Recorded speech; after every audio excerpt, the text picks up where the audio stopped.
my colleagues here and a lot of you here are doing wonderful work in actually looking for data. As Christine said, it's really hard to find data and statistics. But the thing is, when we find them, what do we do?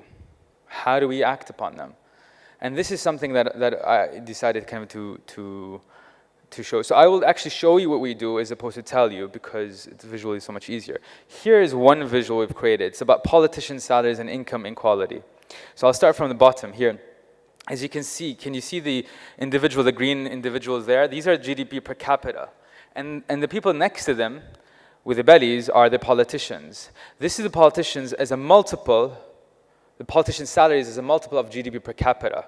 You can see here Norway gets $120,000 per year, but that's actually not that bad. They're looking their countrymen and countrywomen in the face. So does Hungary.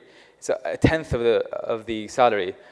But if you look at USA, which is 5 times the politician salary, or if you look at Jordan with 15 times, Lebanon 14 times, Morocco is 18 times. This is official statistics, official figures. It goes up to the Palestinian Authority at 24 times, and Kenya at 97 times the, yes.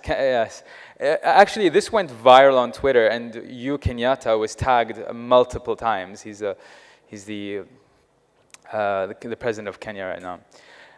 So this is basically what we do is we are a data visualization kind of network, collective, that takes data and statistics and creates design content in a way that can be shared by what they call monitored citizens, so by us, and to kind of act upon change.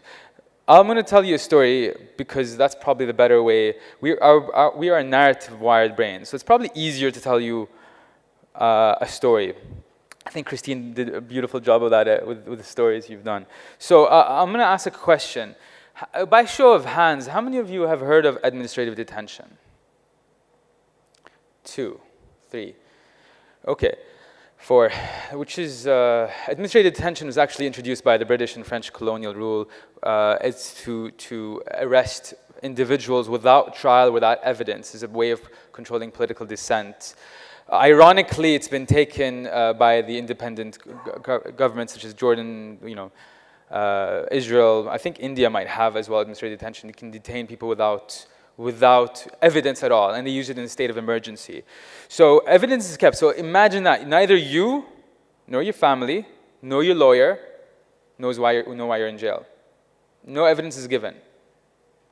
So this happened to thousands and thousands of. I'm Palestinian, and this happened to thousands of Palestinians since 1967. One person, his name is Khadr Adnan, he decided to say, no, this is an affront to dignity. I'm not going to take this. So he actually went on a hunger strike. This hunger strike lasted a long time, and in a campaign called the Dying to Live campaign that was offline and online.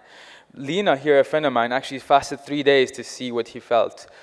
And imagine that the very first media attention that he received, very first, was 52 days into his hunger strike. Almost 2 months of no food to the first media attention. The world was silent. So 52 days, this was a small group of people brought the first media attention. And then the second was Reuters at 59 days. Then New York Times at 62 days. On the same day, Halagrani grilled Mark Regev on CNN, asking why doesn't he have a trial. And on the 66th day, he was set to be freed. So you see how a small group of people actually were able to bring about positive change.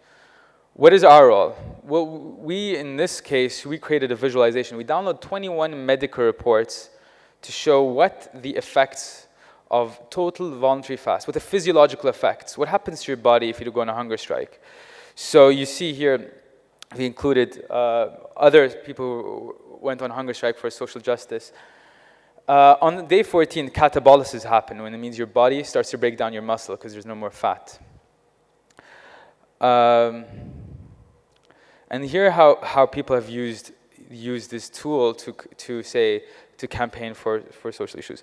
We subsequently created visuals on home demolitions used as a policy of displacement. Over 160,000 people have been displaced. This was released on Al Jazeera.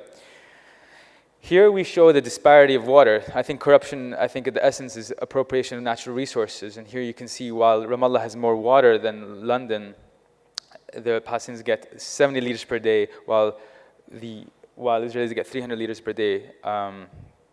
Here's another version of that. One is the effect of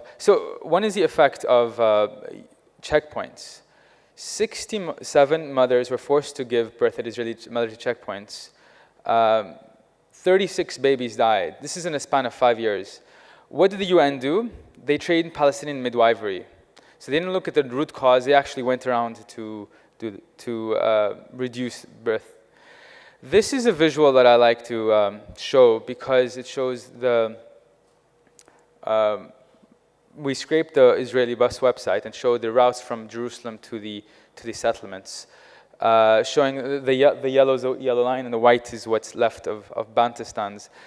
And there's no such thing as a contiguous area of Palestine. So one of the things is that we found that there's a lot of reports, a huge amount of statistics. And I think that's one of the challenges. We have so much statistics we don't know what to do with and how to curate a story and how that will actually bridge towards positive change. And these data is produced by very reputable organizations, international and local. I'll give one last example of a report that I found was done by a brilliant Israeli organization. It's called Tellem. This is a list of roads that I'm not allowed on due to my ethnicity. And here we visualized it to see the roads that we can't be on. This went quite viral. I think I'm going to stop here and explain a little bit more about the challenges we face, in the sense that change is often nonlinear, and I think this is a challenge that a lot of you face: is where to most appropriately work towards creating change. And this is where do we what topics do we visualize, what partners do we build, and where do we go from here? And another problem we have is data. Curation. How do you visualize? How do you curate what data not to put in? And that's another problem we face.